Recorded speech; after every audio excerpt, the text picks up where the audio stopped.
इस समय टीएमसी की असली पार्टी है जो दीदी है, और पॉलिटिकल पार्टी का डेफिनेशन है, उसकी पदाधिकारी, उसकी executive committee, district committee, block committee, ग्राम कमेटी नीचे तक जाता है। तो असली टीएमसी तृणमूल पार्टी वह दीदी है, सब जानते हैं, ममता बंदोपाध्याय। दूसरी है गद्दारों की पार्टी। गद्दारों के बीच में आपस में बगावत हो गई है कि दो मंत्री बनेंगे तो बनेंगे कौन, मिलेगा मिनिस्टर ऑफ स्टेट, लेकिन आपस में बगावत है। समझ नहीं आ रहा है कि लीडर कौन बनेगा। मजेदार बात यह है, जिस पॉलिटिकल पार्टी में वो जुड़े हैं, जिसका नाम nationalist citizens party of India है, उनका कोई भी सदस्य पार्लियामेंट में नहीं है, लेकिन ये सभी उस पार्टी में जा रहे हैं। ये वो पार्टी है जो रजिस्टर्ड अनरिकॉग्नाइज्ड पॉलिटिकल पार्टी है इलेक्शन कमीशन ऑफ इंडिया में, यानी इसका कोई दायित्व तो नहीं है, अभी अस्तित्व नहीं है। ये रजिस्टर्ड अनरिकॉग्नाइज्ड है, उसमें चले गए। पार्लियामेंट में इनका कोई रिप्रेजेंटेशन नहीं है। यानी ये वही बात हो गई कि तुम किसी, जैसे कॉर्पोरेट अफेयर्स में होता है, किसी कंपनी में घुस जाओ। ये डेमोक्रेटिक नहीं है काम। ये काम है कॉर्पोरेट कंपनी में तुम घुस जाओ, उसके साथ में तुम मर्जर कर लो, जो डेड कॉर्पोरेट ऑफिस है, कंपनी है, उससे मर्जर कर लो, 5-5 करोड़ ले लो, और उसके बाद एक पॉलिटिकल पार्टी को खड़ा कर दो। ये है, देखिए, इलेक्शन कमीशन का। आप ये देख सकते हैं, सर्कल में लगाया हुआ है नेशनलिस्ट, इसका नंबर है 1225, 1225। देख लीजिए आप, ये देखिए, मेरी उंगली रखी है वहां पे, आप देख सकते हैं। इनका यह अस्तित्व बन चुका है, इनकी हालत खराब हो चुकी है। इनको टीएमसी के घर से तो निकाल लिया बीजेपी ने, लेकिन बीजेपी के दरवाजे में घुसने नहीं दिया, लावारिस छोड़ दिया, और लावारिस छोड़ करके उस पार्टी में जोड़ा जो कि रिकॉग्नाइज्ड ही नहीं है। यानी ये घर में लटके हैं। साथ में इनके अंदर ही बगावत हो गई है कि मंत्री कौन बनेगा। और यह तो स्वतः स्पष्ट है कि भारतीय जनता पार्टी का प्रयास यही है कि किसी तरीके से बाय हुक और बाय क्रुक हम 362 का आंकड़ा पाएं और डिलिमिटेशन का बिल पास कराएं। इसके बाद सुना है कि महाराष्ट्र में ऑपरेशन होगा। यह भारतीय जनता पार्टी का खेल है।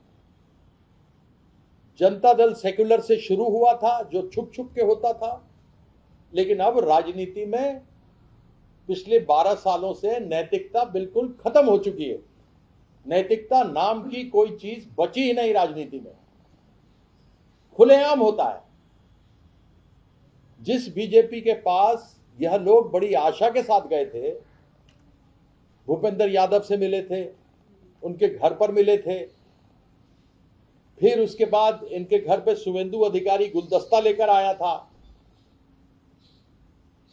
फिर इनके एक सांसद जो झारखंड के हैं, उनके घर के अंदर और बाहर से लोग बाइट दे रहे थे।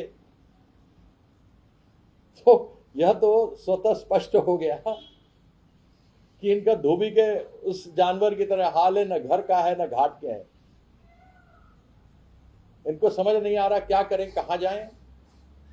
तृणमूल के पूरे कर्मी, पूरे कार्यकर्ता तृणमूल के साथ, बंगाल में दीदी के साथ खड़े हैं। इनका अपना सिंबल नहीं है, क्योंकि जो पार्टी रेकग्नाइज्ड है ही नहीं, उसको सिंबल कैसे मानेंगे। यह इसलिए किया गया है जिससे कि इनकी सदस्यता मान्य रहे, लेकिन अगर अनरिकॉग्नाइज्ड पार्टी है तो कैसे मान्य रहेगी? मान्य रहे जिससे कि यह वोट कर सके। यह इनकी असलियत है, यह आपके सामने है, यह मैंने आपको कहना था।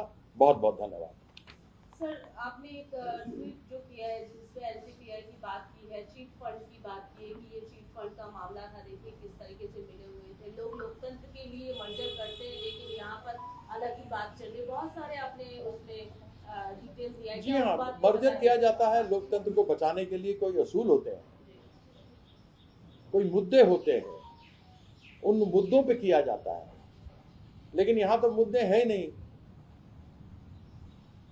यह तो डेमोक्रेसी की बात हो नहीं रही है, यह तो केवल अपने स्वार्थ, अपना उल्लू सत्ता में रहने के लिए सधाया जा रहा है। तो यह तो स्पष्ट है, ये हम सभी जानते हैं। आगे आगे देखिए होता है क्या। सर, एक सवाल ये भी है, अरुण चक्रवर्ती ने कल ये कहा और कई नेता कह रहे कि हम सिंबल के लिए क्लेम करेंगे, हमारे पास 2/3 मेजॉरिटी, हमारे पास 20 MP है, हम रियल है। ये असली नकली वाला जो इशू चल रहा है, ये किस तरीके से आप लोग रिजॉल्व करेंगे? क्या है आप लोग का, क्या स्टेप है? भाई, इनकी जो नेता है काकोली दास्तेदार, जो 5 लाख रुपए लेते हुए कैमरे पे पकड़ी गई थी, उन्होंने कहा कि हम एनडीए को करेंगे, एक सेपरेट ग्रुप में करेंगे, और कहा कि एनसीपीआई एक पार्टी है, उन्होंने खुद ही कहा हम उसमें जुड़ रहे हैं, लेकिन उनका कोई सदस्य संसद में नहीं है, नहीं वो रिकॉग्नाइज्ड पार्टी है। आपको बताया ना, 1225 नंबर पर देखिए, RUPP बोलते हैं, रजिस्टर्ड अनरिकॉग्नाइज्ड पॉलिटिकल पार्टी। दूसरी बात बड़ी मजेदार है, बाएं हाथ को नहीं मालूम दाहिना हाथ क्या कर रहा है। MP बोलते हैं, बड़ा हास्यास्पद है, MP बोलते हैं कि हम एक अलग ग्रुप बनाएंगे, जो कि गलत है, हो ही नहीं सकता, अलग है, और हम एनडीए को समर्थन देंगे। जो विधायक दल है वो कहता नहीं, हम तो विपक्ष में बैठेंगे। आप खेल देखिए बीजेपी का, वह भी फेल हो गई। जो मास्टर स्ट्रेटेजी चलाते हैं उसमें फेल हो गई है, इनके कंट्रोल में नहीं है, MP कंट्रोल में, विधायक कंट्रोल में नहीं। तो आप समझ सकते हैं, इनको मालूम ही नहीं है, दिशाहीन है। ये जितने भी भगौड़े हैं, चाहे विधानसभा में हो चाहे लोकसभा में, सब भगौड़े हैं। Abhishek Banerjee was at agency as he was questioned for more than 8 hours. He has stated that I will not surrender, even if I have to slit my throat. गला भी काटना पड़े, लेकिन मैं surrender नहीं करूँगा। What do you want me to ask? What do you want me to answer? He's answered everything that was asked to him. You asked me questions that are related to me.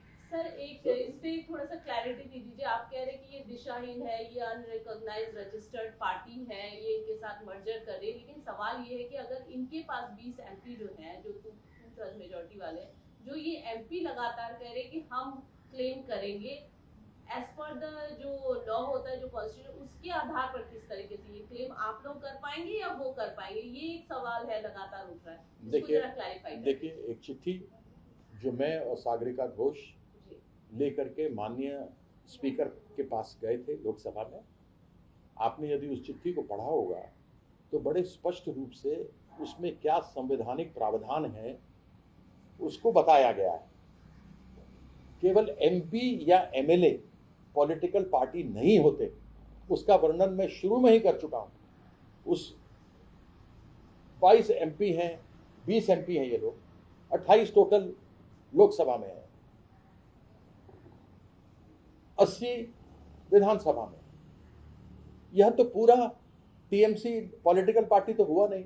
Political party होता है अध्यक्ष, उसके पदाधिकारी, उसके working committee, और नीचे तक जो उसकी डाउन तक होती है। ये डेफिनेशन है संविधान में, और शेड्यूल 10 के 4 में ये कहा गया, बड़ा स्पष्ट किया गया।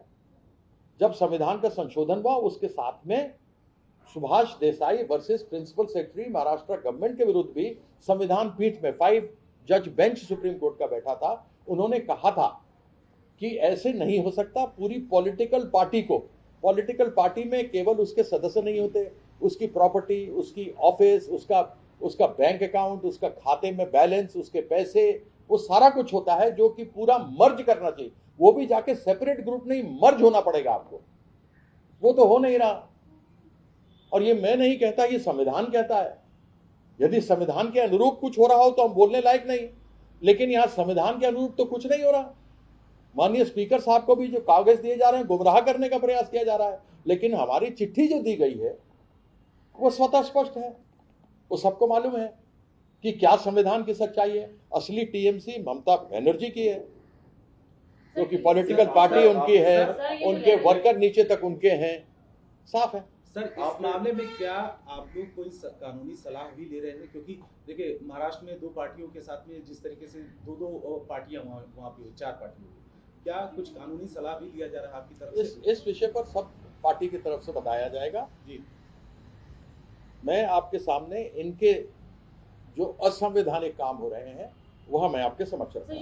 20 सांसदों को लेकर के आपने कहा कि उनके अंदर ही फूट पड़ गई है, और ये भी कहा कि मंत्री पद पाने की होड़ मची हुई है। तो ये कैसे पता चला कि और किसके किसके बीच फूट पड़ती हुई दिखाई दे रही है? इसके बारे में थोड़ा सा। ये तो किसको नहीं मालूम, सब जानते हैं। आप लोगों को भी आज शाम तक पता लग जाएगा। थोड़ी सी भी खोजबीन कीजिएगा, केवल मुझसे नहीं पूछिएगा, तो आपको पता लग जाएगा कि आपस में मंत्री परिषद की लड़ाई हो रही है, जबकि ये पार्टी रेकग्नाइज हो ही नहीं सकती, ये अलग से हो ही नहीं सकता। ऐसे पार्टी से जुड़े हैं जिसका कोई रिप्रेजेंटेशन नहीं, जो मैंने आपको बताया कि रजिस्टर्ड अनरेकग्नाइज्ड पार्टी, पॉलिटिकल पार्टी है 1225 पर। तो ये तो सवाल ही नहीं खड़ा होता। यूसुफ पठान को भी गद्दार कहा जा रहा है। महुआ मोइत्रा ने एक ट्वीट भी किया है इसको लेकर। नहीं, ठीक, वो सब उनसे पूछिए। बहुत बहुत धन्यवाद, सर, जितना मुझे बताना था। सर, टीएमसी एमपी में ही 2 गुट में लड़ाई है। एक कह रहे हैं कि हमने मर्जर कर चुके हैं एनसीपी के साथ, एक कह रहे हैं कि there is no discussion on it, we have just met the leader of opposition of forming it separate faction. These 2 kind of statements are coming with in the camp. Both are wrong. I have told you what is the actual constitutional picture, and the Honorable Speaker of the Bengal government has not taken, or the Bengal Assembly has not taken that into cognizance. And Lok Sabha, it's under consideration, and I'm sure whatever is in the Constitution will correctly be interpreted by the Honorable Speaker of Lok Sabha. Sir, अभी Bengal police द्वारा एक advisory जारी की गई है। कहा गया है कि रेड रोड जहां पर पहले नमाज पढ़ा जाता था, अब उसे 1 हफ्ते के लिए बंद कर दिया गया, क्योंकि उसी रोड पर प्रधानमंत्री मोदी और मुख्यमंत्री योगी आदित्यनाथ अब योगा का कार्यक्रम करने वाले हैं। आप क्यों बीजेपी का एजेंडा ला करके इस प्रेस कॉन्फ्रेंस को खराब करना चाहते हैं? उसके अलावा बढ़कर के बेरोजगारी का मुद्दा भी है, महंगाई का मुद्दा भी है। अभी मैंने सुना था कोई बीजेपी के प्रवक्ता बोल रहे थे कि देखो हमने 10 रुपये सेस कम किया था तो लोगों को लाभ हुआ था। सेस जो कम किया था वो तो कंपनियों के लिए किया था, आम जनता को क्या लाभ हुआ? ऊपर और 8 रुपये बढ़ गए, 60 रुपये गैस सिलेंडर बढ़ गए। तो अब बीजेपी का जो ये एजेंडा ले आते हैं ना, उससे सारा प्रेस कॉन्फ्रेंस खत्म हो जाता है। जो मैंने आपको संवैधानिक बातें बताई हैं वो बताई हैं। आपको मुद्दा जो उठाना चाहिए वो उठाना चाहिए कि किस प्रकार से इस स्थिति में, जब गंभीर स्थिति देश में चल रही है, तो कैसे हम डील करेंगे महंगाई के साथ, बेरोजगारी के साथ। पेपर लीक भूल गए। आप मुझे बताइए, प्रेस ने, आप ही लोगों ने इतना जबरदस्त लगाया प्रेशर कि जब बंबई में अटैक हुआ था तो शिवराज सिंह पाटिल शाम तक रिजाइन कर गए। आपने प्रेशर लगाया, शशि थरूर को रिजाइन करना पड़ा, लेकिन आईपीएल में पता लगा कोई घोटाला नहीं हुआ। धर्मेंद्र प्रधान के लिए भी थोड़ा लगा देते, जिससे देश के जो भविष्य हमारे नौजवान हैं आगे बढ़ करके देश की सेवा करेंगे, उनका भी भला हो जाएगा। बहुत बहुत धन्यवाद। কি রে, তোর বেশ র্যাশ হয়েছে দেখছি। হ্যাঁ রে, কি করব বলতো, র্যাশগুলো কিছুতেই কমছে না। অনেক কিছু ইউজ করলাম তবুও কমছে না। আমার মনে হয় তোকে কোনো একজন ভালো ডার্মাটোলজিস্টের কাছে দেখানো উচিত।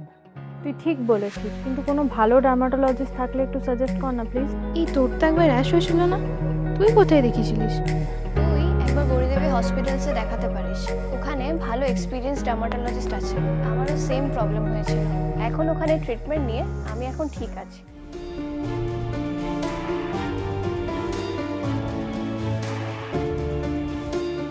গৌরী দেবী হসপিটাল, রাজবাঁধ, দুর্গাপুর।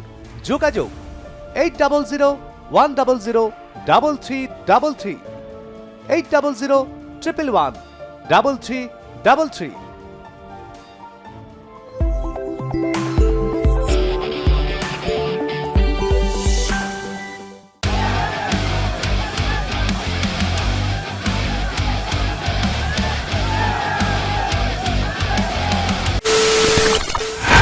খবরের নামে প্রতিদিন সন্ধে আপনার ড্রয়িং রুমে কি শুধুই চিৎকার চেঁচামেচি খেয়ে আসে? বিতর্কের নামে চলে গালাগালি আর কাদা ছোড়াছুড়ি। এবার সময় পরিবর্তনের, কারণ আমরা কান ফাটানো চিৎকারে বিশ্বাস করি না। আমরা বিশ্বাস করি খবরের সত্যতায়। আমরা কোনো পক্ষের হয়ে গলা ফাটাই না, আমরা সাধারণ মানুষের হয়ে প্রশ্ন তুলি। চিৎকার নয়, শুধু খবর হবে যেখানে বিতর্ক আছে কিন্তু কুৎসিত ঝগড়া নেই। সঠিক তথ্য, বিশ্বস্ত খবর। নজর রাখুন আর প্লাস নিউজে।